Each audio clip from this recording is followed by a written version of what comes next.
So, is Boris Spassky the most underrated world champion in history? I think he might be. He reminds me a little bit of Nepo. A universal style, can be very tactical, and they both have the King's Gambit in their repertoire. In today's game, we're going to see a game that Boris Spassky played against Bobby Fischer. This was, of course, before their world championship match, and he plays the King's Gambit against the great Fischer. Let's jump right in. This was Mar del Plata 1960. Spassky begins with e4, e5, and then f4. He plays the King's Gambit, Grandmaster versus Grandmaster. We don't see this very often these days. ef4 and knight f3, the main line of the King's Gambit. You can play bishop c4 and a couple of other moves, but then g5. So Fischer goes right in and gets ready to defend the pawn on f4. This is, again, the absolute main line of the opening. h4 to undermine this pawn structure is played by white. g4 and knight to e5. This knight looks kind of lonesome out here, but it can be very dangerous. It can threaten the f7 pawn or even the g4 pawn. Knight to f6 is the response, developing a piece, putting some pressure on e4, and also defending the g4 square. d4 and d6. Can he take on e4? He can, but after bishop f4, white is doing fine. So d6 kicks the knight back to d3, and now the knight takes on e4, bishop f4, and Fischer plays bishop to g7. So black, although white's the one playing the gambit, black is already threatening the pawn on d4. The main response here is c3, but Spassky plays the move knight to c3, putting immediate pressure on the knight on e4, and after the exchange, this pawn is on c3 defending the pawn on d4, but this pawn structure is a bit weak. Fischer sees the weakness there, and he immediately goes after this structure. He doesn't castle yet. He plays the move c5. And what he's trying to do, again, is to attack d4. If the pawn captures on c5, then Fischer can take on c3 with check, hitting the rook and the king. So Spassky does not want that, but he sees there's not much he can do, so he goes ahead and lets Fischer have that material. He plays the bishop to e2, allowing himself to castle very quickly and also putting a little bit more pressure on the g4 pawn, cd4, and then castles. Again, he's not that concerned about the pawns. Knight to c6, and then bishop to g4. Finally taking that pawn. Only one pawn the white has given up so far. Castles, bishop takes c8, rook takes c8, and queen to g4. So what Spassky wants to do now is maneuver his pieces as close to his opponent's king as he possibly can. He already has an uncomfortable arrangement against the king on g8 with a pin of the bishop on g7. He can't quite exploit that yet, but it's a little uncomfortable. So Fischer plays the move f5, a strong move, hitting the queen. And also, you'll notice this pawn on h4 is quite weak, and Fischer can threaten that pawn in many variations moving forward. The queen moves back to g3. Now he takes that extra material. Now Fischer is up 2 pawns, but then rook a to e1. So we look at Spassky's piece arrangement.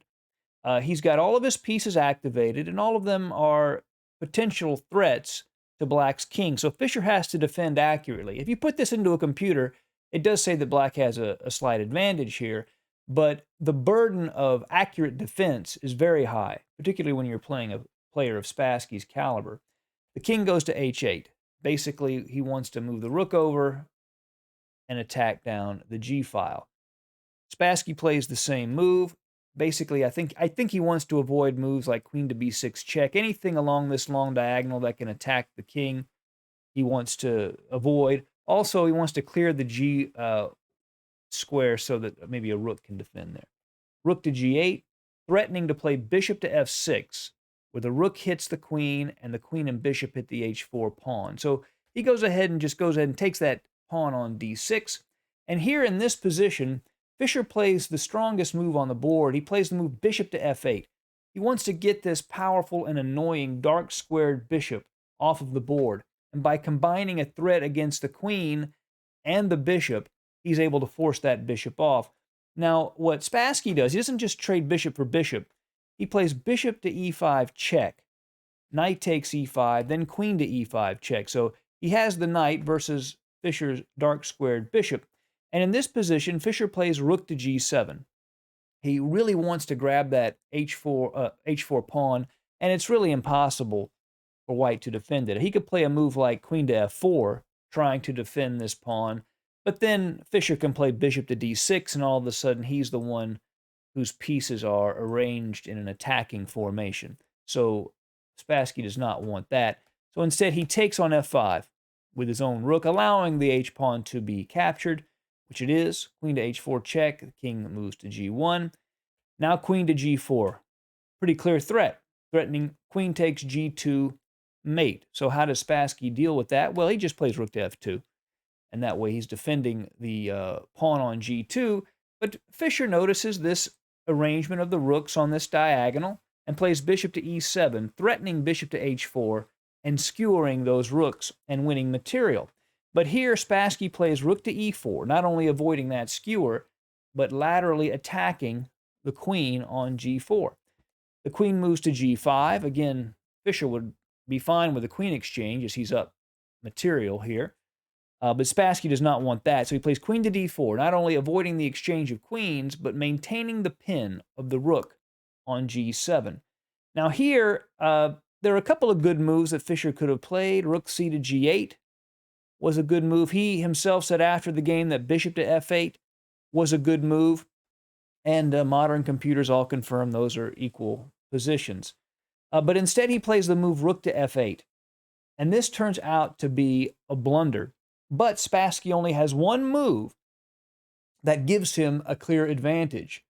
Fischer had analyzed knight to e5, but that does not work because rook f2, queen f2, bishop c5, queen takes c5, and queen g2 mate, and Fischer would have been in very good shape.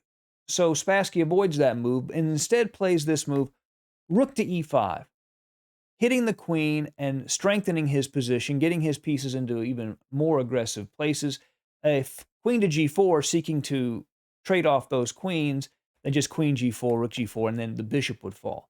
So that's the real problem for Spassky, is that he has to keep that queen in contact with that bishop, or he might lose it.